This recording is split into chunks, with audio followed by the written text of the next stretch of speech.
Hi, this is Jason from New Rising Media, and I'm talking to Katie from Triangular Pixels about the Samsung Gear VR that you've brought to GameCity 9 this year. So could you tell us a little bit more about what you've done with it and what the technology is? Sure. So the actual device is based on using the Galaxy Note 4 inside this head-mounted display unit. They've worked together with Oculus to provide a really lag-free, really quick, awesome user experience. And it's an iteration on the DK1 and DK2, which people have already played with. Yeah.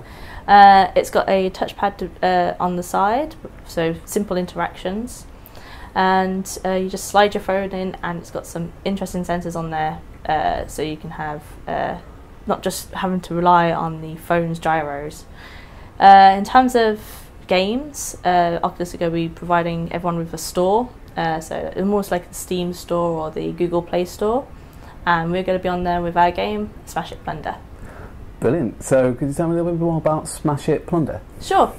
Yeah. So the game is based on a 90s game show called Finders Keepers. Nice. You run around the dungeon collecting as much treasure loot as possible within the time limit, smashing everything, shaking everything, just making a mess everywhere without having to clean up afterwards. Sounds very good. Do you mind if I give it a go? Yeah, sure. Cool.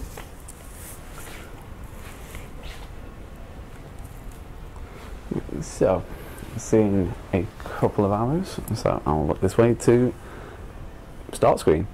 It's looking a bit blurry. How do I focus So at the it? top there's a focus dial. Ah. And on the side is the touchpad, so if you want to move in the dungeon, you look to where you want to go to and tap on the touchpad. If you want to pick up objects, you tap and hold, and if you want to throw them, you fling them with your finger. Okay. So how does the display, I mean this looks really immersive, how does this compare to the previous DK units for the Oculus Rift?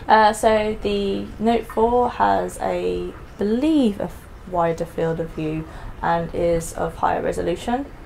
The fact that Oculus and Samsung have put this all on the one device means that there's none of these cables get in the way. Yeah. Also means for us that it's a lot easier to develop for because it's a known platform. Yeah. So if we're developing for PC, then we don't know what the PC we're going to be running on is. Yeah. And as it's our first game as Triangular Pixels to the public, we want to make sure we give them an awesome experience. Yeah. So currently smashing everything in sight in this first room. Looks like a bit of a forgery, is it? I think. Yeah, it's a forge. Yeah. Not quite forgery. I don't mean it specifically like that, of course. Just bad terminology and use of wording.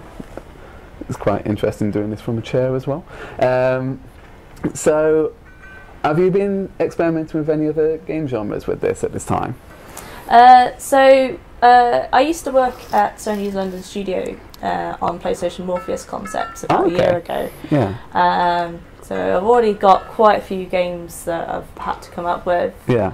On my own, we sat down and talked about how one-button interactions could work as a game concept. Yeah. So things like things shooting out from you, there's exploring spaces, particularly around VR, exploring, focusing things right in front of you. Yeah. It's fantastic. So this is why we've gone for this concept of running around a dungeon, because you're exploring this space, and that really suits VR. Yeah. Cool, cool. I can see that I've done pretty terribly in terms of high scores from the rest of today. So, in a way, so you've adapted some of the projects and ideas that you've been working on from the Project Morpheus from Sony's studio. Well, not necessarily taken straight from it, but you've got the experience there and you've got some creative ideas. It's basically working in VR for a year. I've come to appreciate what it's really good at and what it's not quite so good at. Yeah. So great at spaces, great at objects, great at putting you somewhere and making you believe you're really there. Okay. Concepts I came up with at Sony might have got used, might not have got used. But since then, I've been working at a company called Preloaded, where Yeah. we do health and educational and training games. Okay. So we're also looking there at Yeah. using it for them. Yeah. And it's been a lot of interest. But for us, it has just come down to the fact of we knew about this device, Yep. and we knew about its limitations and its benefits, and really producing a product that is just for this device. Yeah. So we will be eventually looking at if we can take it to PC and take it to Yeah. PlayStation. But for now, as this is definitely going to be the first one to market, Yep. we want to bring it out for the gear. Okay. So what would be the next steps of it then? When can we expect to see this on market? Because of course Yeah. this is a development unit Yeah. of sorts. So believe they are releasing a enthusiast edition Yep. very shortly, Okay. and then after that there will be a retail version Yeah. very soon. I have no idea about figures Of course, or yeah. when. The actual Oculus market will be coming on to form soon after that, I Yeah. believe. So it's not immediately within the next few days, for as far as I can tell. Yeah. So in terms of the games you're making, like you say you've got experience with Sony, then you've got experience in like health and education games as well. Where do you see the future for Triangular Pixels in using this device? Is it in games such as this, in that kind of medieval supermarket scene kind of like, or is it? It's what I see ourselves as is really focusing on player experience Yeah. and just straight and honest fun. So in that regard, it's very Nintendo-esque, and we like to try and bring it up to the quality and production values of Nintendo, but obviously in a more of an indie way, a more Yeah. efficient way than how we can, and put our own stamp on that sort of gameplay. Yeah. So I'm assuming that we're always going to really stick to something really fun, quirky. We want to try and investigate multiplayer gaming, local multiplayer gaming especially. So coming from London, where there's a lot of meetups with developers and students all around, and we're all playing local games all the time. Yeah. I would love to make a local multiplayer game as well. Brilliant. And final question, because I know this is what kind of becomes part of the conversation surrounding virtual reality, is in terms of character control within the game. So of course Oculus are using the touchpad on the Gear VR and also on their DK systems as well.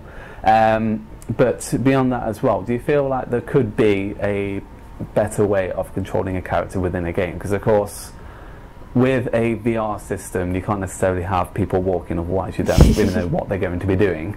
So I'd like to hear your thoughts on that, so like what you feel that kind of input would be. Well, there's already a lot of options coming Yeah.